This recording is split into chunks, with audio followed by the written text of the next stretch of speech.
रामपुर में इलाज के दौरान एक महिला की मौत। रामपुर शहर डिग्री कॉलेज एक निजी अस्पताल में इलाज के दौरान एक महिला की मौत हो गई। महिला की मौत हो जाने के बाद अस्पताल परिसर में मचा हड़कंप। अफरा तफरी का माहौल बन गया। मृतक के परिजनों के अनुसार डॉक्टर पर गंभीर लापरवाही बरतने का आरोप लगाया है और दोषियों के खिलाफ सख्त से सख्त कार्रवाई की मांग की। सूचना मिलने पर पहुंची पुलिस ने माहौल को शांत कराया और जांच में जुटी। परिजनों के अनुसार मृतक सोनी पत्नी अजीम थानागंज क्षेत्र शीशावाली मस्जिद की रहने वाली है। रविवार शाम 4 बजे लगभग अपने पति अजीम और वे अपनी बहन वीना के साथ एक निजी अस्पताल हबीब हॉस्पिटल पहुंची थी जो रामपुर डिग्री कॉलेज में। कुछ दिन पहले वीना का कहना है कि मेरी बहन का ऑपरेशन हुआ था जिससे उनके टाके पक गए थे और उसमें पस पड़ गया था। मृतक की बहन वीना का आरोप है कि अस्पताल में मौजूद डॉक्टर हिना की जांच के बाद में ठीक होने संक्रमण बताया गया, जिसके बाद हिना का कहना है कि उनका दोबारा ऑपरेशन करना पड़ेगा। सोनी को ऑपरेशन थिएटर ले जाया गया, जिसके बाद रीना का कहना है कि मेरी बहन की ऑपरेशन थिएटर से चीखने चिल्लाने की आवाज आने लगी, लेकिन इस बीच डॉक्टर ने कहा इनके ज्यादा दर्द हो रहा है, हम इनको एक इंजेक्शन लगा देते हैं।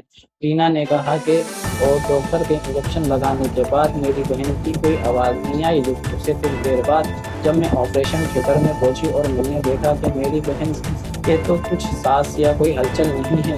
मुझे लगा कि मेरी बहन सो गई, लेकिन उसके कुछ देर बाद मैंने डॉक्टर से जाकर पूछा कि मेरी बहन की कोई प्रक्रिया क्यों नहीं हो रही है और ये क्यों नहीं हो रही है। डॉक्टर ने कुछ नहीं बताया और वहाँ से अस्पताल से फरार हो गए। डॉक्टर हिना और अजीम और पूरा स्टाफ अस्पताल से फरार हो गया। उसके बाद मौके पर पहुंची पुलिस ने डेड बॉडी को कब्जे में लिया और पोस्टमार्टम के लिए जिला अस्पताल भेज दिया है। अब सोनी की बहन रीना का क्या कहना है, आइए हम आपको बताते हैं। मेरा नाम रीना है। क्या हुआ इस सारा मामला ये हमारी हॉस्पिटल? बहन का नाम सोनी है।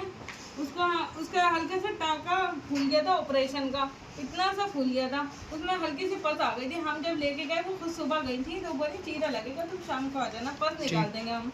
अब मैं संग में लेके गई उसको तो बोली वो वो मतलब बेहोश करके करना पड़ेगा, तो बोली सुन करके कर दे। तो मैंने क्या, वो बोली मेरी तकलीफ नहीं हो, दर्द नहीं हो, पता नहीं चले मुझे, ऐसा तुम ऑपरेशन बेहोश करके कर देना। अंदर ओटी में लेके गई और ब्लेड से काट रही थी और पस निकाल रही थी, ब्लेड से काट रही थी और पस ऐसे तरीके से निकाल रही थी।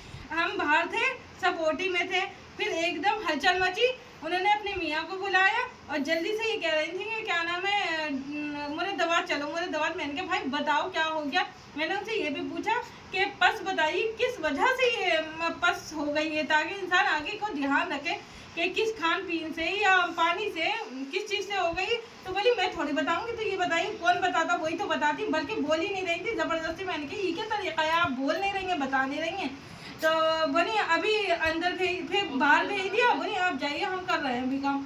तो इतनी देर में मियाँ को बुलाया और बोली मुझे दवा की रेफर कर रहा है। तो मैंने कहा किस वजह से कर रहा है मुझे दवा। तो मैंने ओटी में घुस के मैंने कहा मेरी बहन को सांस ही नहीं आ रही, मैंने ऐसा हाथ से चेक करा तो उनकी पस नहीं चल रही थी। मैंने कहा मुझे मेरी जिंदा बहन चाहिए, सही थी, ये क्या करा आपने। तो बोले नहीं सही है, सही है, आप घबराइए मत, सही है। अरे मैंने कहा पल्स ही नहीं चल रही तो सही कहाँ से है। वो तो मैंने डांडी हाथ पकड़ के जबरदस्ती रोकी है। मैंने कहा मैं जाने नहीं दूंगी, आप थोड़ा इनको होश में लेके आइए, जब मैं लेके जाऊंगी।